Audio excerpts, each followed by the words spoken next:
The only chance we have is to stop this mod RNA crime, because this crime is going to destroy us. We're seeing, I'm afraid to say, billions of people whose brains are not working anymore.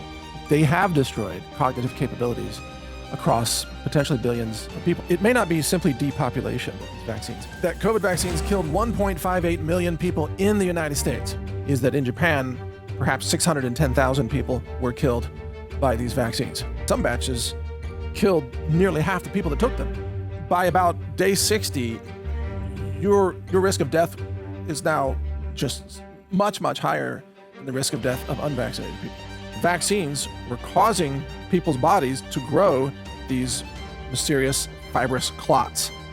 And the clots would block the blood supply and lead to strokes and heart attacks and sudden death. Around the world, it could be 20 plus million probably died from this jab. This crime is going to destroy us.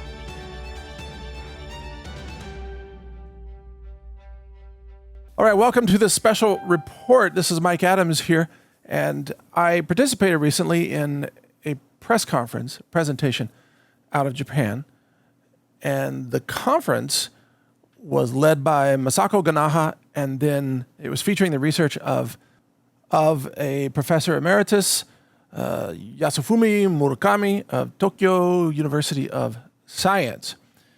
And in order to present the data that you're about to see, which are astonishing charts that will suddenly make a ton of sense to you, he and his team of volunteers, they were able to use basically Japanese Freedom of Information requests, and they were able to get the death records and the vaccination injection records for more than 21 million vaccinated people in Japan. And then using these data, they were able to assemble some very interesting information here. Now, before I get to that, I want to play a short video clip from Dr. Bhakdi, who is talking about the fact that these vaccines are destroying brain cells, that they have destroyed cognitive capabilities across potentially billions of people. That's what he's saying, billions of people. And so let me play this clip for you, and then we shall continue. Here we go. Now, I'm going to be very honest with you.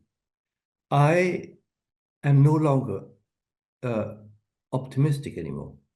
And the reason is very simple. The reason is because I'm afraid that these RNA vaccines, mod RNA vaccines, whatever you want to call them, have already done their job. And what their job has been, and this is incredible, was not even known to the planners because they didn't realize that what they were doing. But it is what I said years ago, that the vessels throughout the body are going to be attacked from top to toe.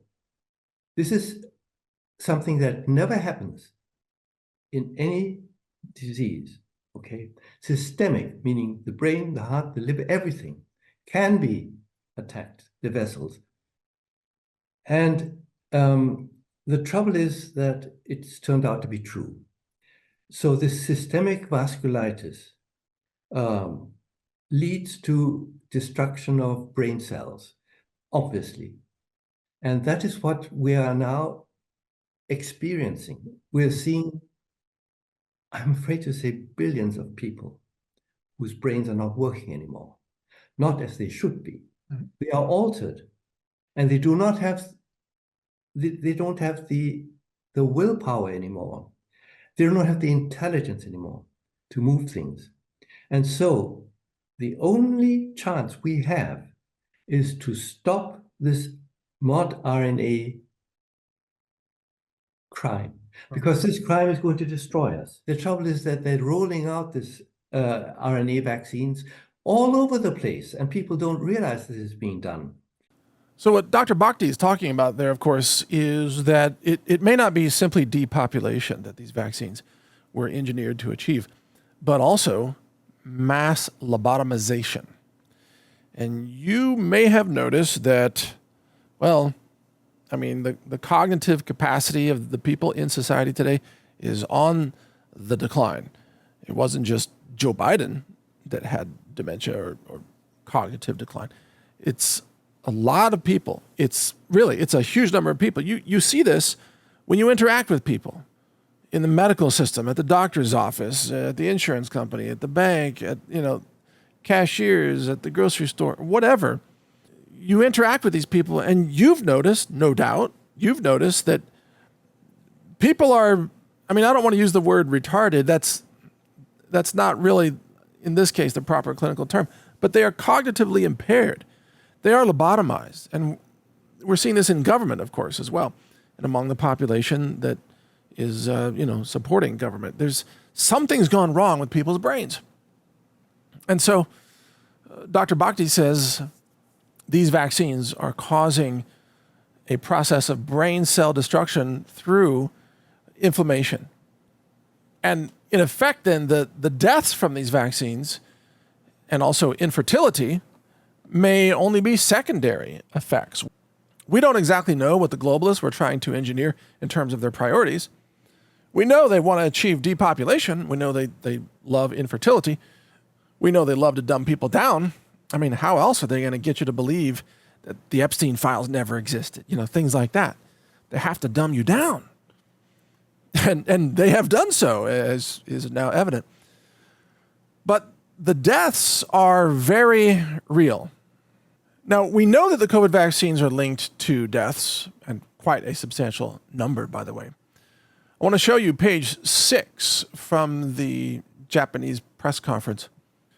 And by the way, the group behind this research is called United Citizens for Stopping mRNA Vaccines. And it was 350 Japanese volunteers that were able to get this information to us. But if we look on page 6, we see, this is from VAERS, actually, this is the US database. We see that the number of deaths reported following these vaccines, of course, spiked up significantly beginning in 2021. But this chart covers all vaccines. So in other words, all the vaccine deaths were tiny compared to the COVID vaccine deaths, as you can see. And then fewer people died in 2022, and then fewer still in 23, etc. Because, number one, the people who already died in 2021 could not continue to take vaccines, obviously, because they're dead. And then secondly, the people who did not take the vaccines became more and more informed and convinced not to take them. So that's why the number of vaccine deaths continued to fall. So the globalists obviously are not happy with this outcome. They did not kill as many people as they wanted to. But if we go to the next page, page 7, we see that it's estimated, based on the VAERS data, that COVID vaccines killed 1.58 million people in the United States. And the projection based on that, using similar percentages and population ratios, is that in Japan, perhaps 610,000 people were killed by these vaccines. And this is taking the 41 factor into consideration for VAERS underreporting. That's where those numbers come from. All right, now get ready. I'm going to show you page 11. Now this chart, it's a multicolored chart. It's a plot graph actually showing you see the 1, 2, 3, 4, 5, that's vaccine number. So people who took the first vaccine, that's the kind of blue, dark blue color. And you see the plot of deaths from people who took the first jab there. And it's kind of behind the orange dots. So if you can just kind of try to limit your focus to the blue dots, that is the darker blue dots, you'll see that following vaccination, there was actually a peak, and then it fell off pretty quickly. So the first vaccine actually did not kill nearly as many people as the second vaccine, which is in orange. So let's look at the orange peak here. If you were to draw a peak shape of all these orange dots, you would see that following the vaccine injection, that it ramps up, and then the top of that peak is around from 90 days to 120 days. So 3 to 4 months later is when the vast majority of people died from the second vaccine. And then the drop-off rate continued from there, and you can kind of see the long tail of the orange dots from that point forward. The third vaccine, which is in green, shows exactly the same shape and the same time delay. So again, from the day that people were taking the vaccine, which was in early 2022, as you can see there, the deaths ramped up into about 90 days and 120 days and so on, and then they began to fall. So it's not true that most people were dying from the vaccines in the first 14 days or even the first 30 days. Actually, the greatest number of deaths took place 90 and 120 days later in that time window. And then the fourth jab, which is light blue, shows you the same shape, but of course delayed later because these jabs were spaced out, right, over time. So there were many months between the jabs. And then the fifth jab, which is in the violet color, purple color, shows the same shape also later. Okay, now, if you aggregate all of this and you shift the times to be overlaid on top of each other, then you get the following graph. And this is where it's brilliant. This is page 12, and it's called the number of days until death after the final vaccination by mortality rate corrected by the human year method. Now, on this chart, and this is the really critical one to understand, so pay attention here if you really want to get the secrets out of this. Notice that there's only two colored dots here. The blue dots are vaccinated people, and the orange dots are unvaccinated people. So as you can see, the orange dots show no peak, no change in the number of deaths, which is to be expected. Unvaccinated people did not die at any higher number than before. So in other words, not being vaccinated did not increase your chances of dying from COVID or anything else. So that's good to know. It shows that if you chose to avoid these COVID jabs, you made the right decision. You made the right decision. You had no increased risk of death at all. That's the orange line again.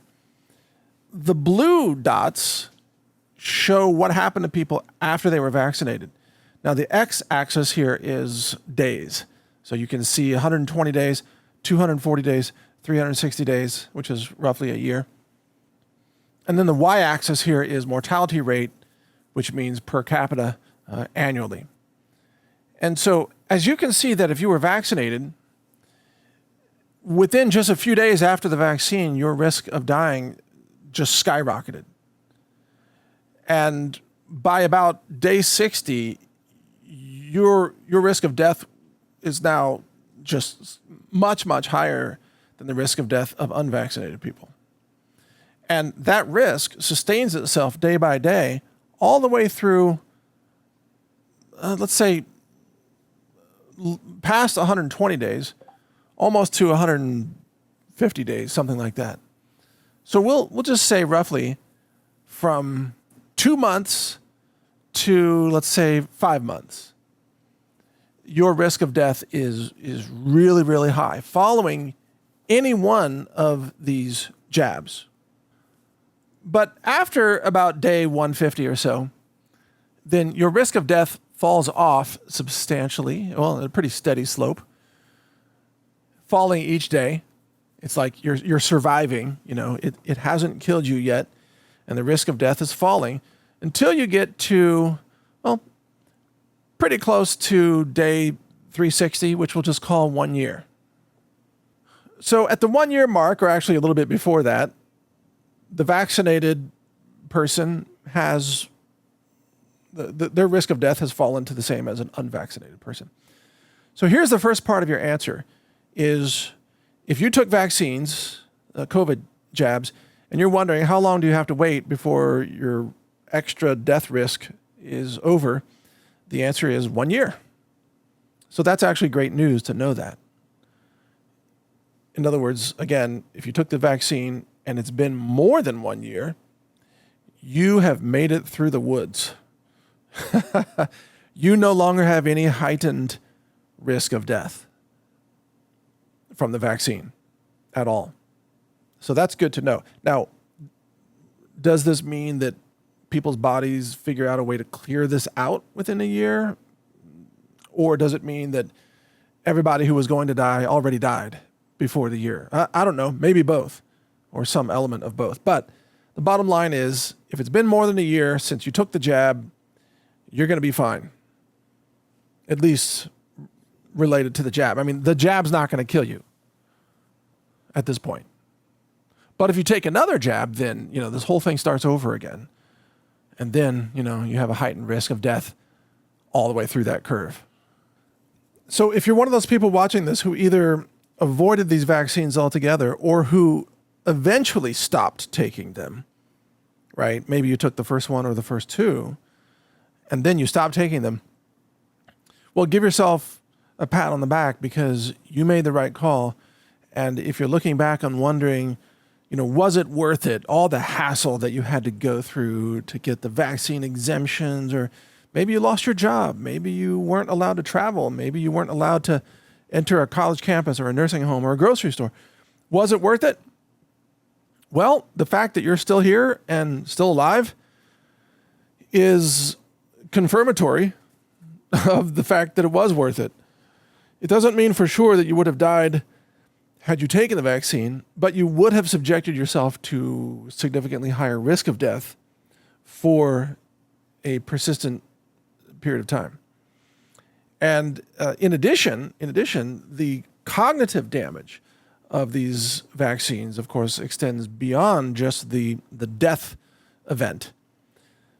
Or I should say, it's in addition to the death risk. So people can obviously not die, but still suffer cognitive damage. And that is what Dr. Bhakdi was talking about, and that apparently is affecting many billions of people.